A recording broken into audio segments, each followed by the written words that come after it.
Hello everyone, welcome back to my channel and welcome back to another vlog. कैसे हो आप सब? चलो आज के व्लॉग को स्टार्ट करते हैं। मैं बहुत खुश हूँ जैसे कि आपको दिख रही है, क्योंकि मेरा भाई आया है और बहुत सालों के बाद आया है। आई थिंक 2 साल के बाद आया है। तो हम लोग थोड़ा बहुत बाहर निकलेंगे और फिर घर पे मूवीज़ और फिर बातें करेंगे, चाय पियेंगे, खाना खाएंगे। We are going to have a lot of fun. चलो शुरू करते हैं। सुबह उठे हम और उठने के बाद मैं देखती हूँ भाई यहाँ पे गोपाल भाड़ देख रहा है। गोपाल भाड़ is a Bengali show. It's like Doraemon और लाइक छोटा भीम। तो भाई अभी भी देखता है। मुझे भी पसंद है देखना कभी कभार, पर आजकल मैं नहीं देखती हूँ। ये हमारा आदत है कि मतलब खाना खाते समय रात को तो भाई देखता ही देखता है। अभी मैं चाय दे रही थी, देखो देखने में इतना ज़्यादा, और पेनी भी आ गई है देखने के लिए। कभी कभी पेनी भी देखती है, पता है, जब मैं कुछ देख रही होती हूँ और पेनी मेरे साथ सो रही होती है तो मैं उसके आइज़ की तरफ देखती हूँ, तो देखती हूँ कि वो भी वॉच कर रही है।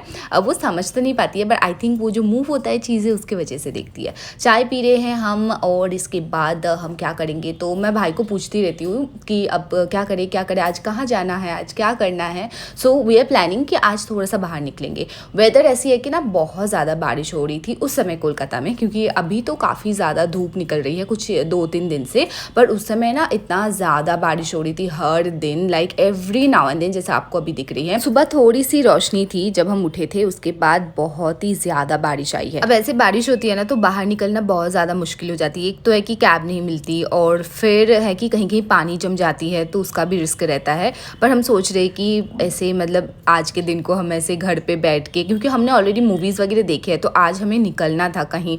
बहुत ज़्यादा ही सोच रहे थे हम क्या करें। फिर फाइनली मैंने सोचा चलो अभी तो बारिश हो रही है, अभी वीडियो बना लेती हूँ मैं, क्योंकि एक मुझे वीडियो बनाना है। इसके बाद फिर हम लोग देखेंगे, बारिश रुक जाएगी तो हम चले जाएंगे। और कैब का देख लेते हैं। कभी कभी होता है कि बारिश की वजह से फेयर भी बहुत ज़्यादा हाई दिखाती है, but it's okay. Let me do my skin care now. और हेयर भी मेरे आजकल ऐसे रहते हैं बिकॉज मैंने बोटॉक्स कराया था 6 महीने पहले, और मेरे हेयर अभी काफ़ी ज़्यादा ग्रोथ हो गई है। तो आप कभी कभी देखते होंगे कि मेरे हेयर में ऐसा बाउंस बनता है एक जगह से ना, एक देयर इज़ अ लाइक क्या बोलते हैं, जैसे वेव सा आता है। सो वेवी जहाँ पे हो रहे हैं उसके नीचे वाले पोर्शन जो है वो मेरा बोटॉक्स किया हुआ हेयर था, और उसके ऊपर वाले पोर्शन जो मेरे नॉर्मल जो नेचुरल हेयर है वो ग्रो हुआ है। फिर मैंने पूजा भी कर लिया था।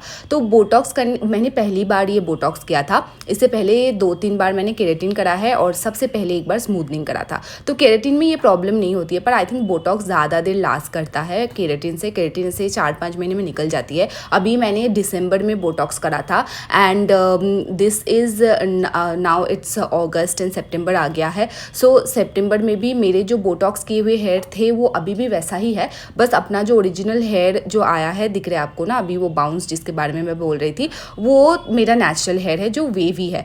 सो आप मुझे पूछ रहे थे इसलिए मैं बता रही हूँ कि Botox is good, is just that थोड़ा सा जब अपना हेयर ग्रो होती है ना वो अलग दिखता है, कि समझ आता है ये अपना हेयर है और ये ट्रीटमेंट किया हुआ हेयर है। So that is the issue. I think आप इसको फिक्स कर सकते हो, आपको पूरे हेयर में भी करने की ज़रूरत नहीं है। I think you can just do a touch-up, जिसमें आपको खर्चे भी कम पड़ेंगे और आपके हेयर भी डैमेज कम होंगे।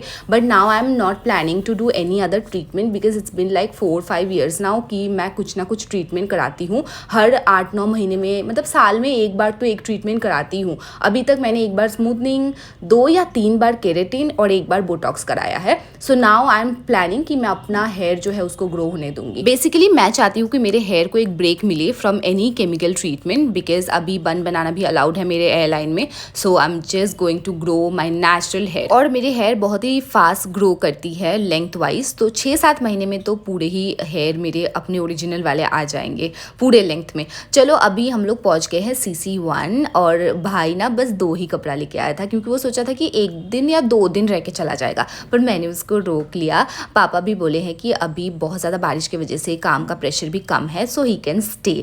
और अभी हम आए हैं ब्लू स्टोन में। यहाँ पे हम कुछ देख रहे थे, मैंने एक वो कराया था जो मंथली हम पैसे जमा करते हैं ना, तो ऐसा कुछ कराया था जो मैं यहाँ से कुछ लेने वाली हूँ। मैं ऐसे रिंग्स ही देख रही थी बिकॉज मुझे और कुछ लेना नहीं है, और अभी गोल्ड रिंग अलाउड है इन माई एयरलाइन, तो मैं एक गोल्ड के ही रिंग देख रही थी। पर क्या है कि ना मेरे फिंगर में फिट आते हैं ऐसे रिंग्स बहुत ही कम मिलते हैं। एक तो है कि आपको मिडिल फिंगर और नहीं तो रिंग फिंगर फिंगर में ही रिंग पहनना अलाउड है एयरलाइन में। इंडेक्स फिंगर, लिटिल फिंगर और थंब, इसमें से कोई भी फिंगर में रिंग पहनना अलाउड नहीं है। अब जो रिंग फिंगर है उसमें रिंग मिलना बहुत मुश्किल है, मिडिल फिंगर में मिल भी सकती है। बहुत ढूंढने के बाद फाइनली मुझे एक रिंग फिट आई है, सो मैंने वो ले लिया था। अभी हम आगे निकल गए थे। My brother was also like कि कब खत्म होगा ये, पर क्या कर सकते, बहुत ज़्यादा ढूंढना पड़ता है ऐसी चीज़ों में, और नहीं तो ऑर्डर देना पड़ता है। अब ऑर्डर दो तो टाइम लगेगी। अब मुझे इतना पेशेंस नहीं था तो मैंने वो वाली परचेज कर लिया था। फिर ये नंदी है जो मैं खरीद रही हूँ, फिर एक लोटा और एक त्रिशूल, ये सब छोटे मोटे चीज़ें खरीद लिया था। ये एक सिल्वर के शॉप है and this was so huge.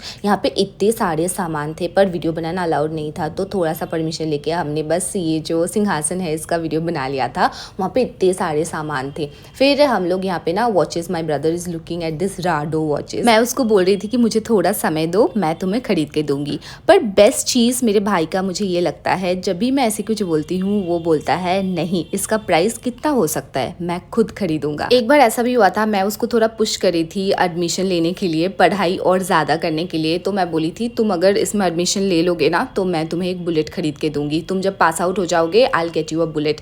पर उसने बोला कि हाँ एडमिशन का तो ठीक है पर बुलेट भी नहीं चाहिए मुझे, मैं खुद कमाऊंगा और मैं खुद खरीदूंगा। ये बहुत अच्छी चीज़ होती है, पता है। अब मेरे को बहुत प्राउड फील होता है जब भी वो बोलता है कुछ ऐसा। चलो अभी हमारा काम हो गया है, अब हम कैब बुक करेंगे। मैं ऑलरेडी कैब बुक करने की कोशिश कर रही थी, बट एक दो कैब कैंसिल करने के बाद फाइनली एक कैब आया और हम रास्ते में आते आते सोच रहे थे कि हम गोलगप्पे या फुचका खाएंगे, पर बारिश ऐसी हो रही थी, लगा कि घर पे जाके कड़क सा चाय बना के पीते। तो आके जब मैं चाय बना रही थी तब तक मेरे भाई ये धूनी जो है इसको जला लिया था। पता नहीं क्यों मेरे भाई को ये बहुत पसंद आया और हर दिन शाम को वो ये धूनी जलाता है खुद से मतलब हर दिन, और ऐसे ही करके देखता है जैसे कि पता नहीं उसके अंदर क्या मतलब ऐसे आश्चर्य चीज़ है। सो वो ऐसा ही कर रहा था हर रोज़। देखो ये धूनी इतना स्ट्रॉन्ग है कि मेरा घर काफ़ी बड़ा है, हॉल भी काफ़ी बड़ा है, पर पूरे घर के लिए ये मोर देन इनफ होती है। एंड फिर हम चाय पिए, चाय में शक्कर थोड़ी सी कम हो गई थी। भाई को मैं पूछी थी शक्कर ज़्यादा हो गया, तो वो बोल रहा था नहीं थोड़ा कम ही हुआ है, थोड़ा ज़्यादा भी होता तो चलता।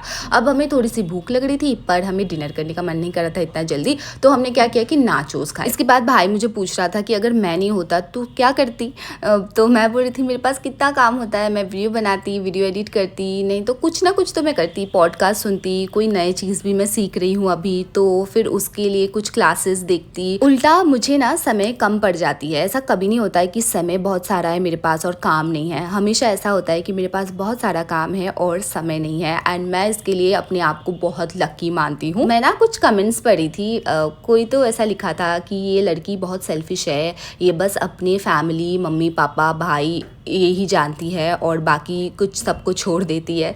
भाई क्या बोलना चाहते हो, मतलब जिन लोगों ने पैदा किया, बड़ा किया, अभी तक जो लोग साथ दे रहे हैं ज़िंदगी में, उनको छोड़ देना चाहिए सीरियसली। अब मुझे ये भी पता है कि इसके बाद लोग क्या बोलने वाले हैं, तो आज मैं ये क्लियर कर दूं कि मेरे लाइफ में सच में मेरे फैमिली के अलावा किसी ने मेरा कभी कोई सपोर्ट नहीं करा है। कुछ दोस्त हैं जो मेरे साथ रहे हैं, वो भी गिने चुने, like I can count 1-2 like that. और बाकी जो लोग आप लोग बोलते रहते हो कि बहुत सपोर्ट किए हैं, वो लोग सपोर्ट नहीं, मुझे गड्ढे में गिराए हैं और इतने नीचे गिराए हैं कि मैथ ही करके मैं वहाँ से उठ के आ पाई हूँ। और ये मेरा जो एक्सपीरियंस है इसके बारे में सुन के अगर आपको बिलीव नहीं होती है, आई एम श्योर जिस दिन आप खुद एक्सपीरियंस करोगे उस दिन आपको बिलीव हो जाएगी। अगर आपका समय अच्छा चल रहा है ना तो शुक्र करे, दूसरों को जलील ना करे, क्योंकि समय बदलने में समय नहीं लगती, याद रखना।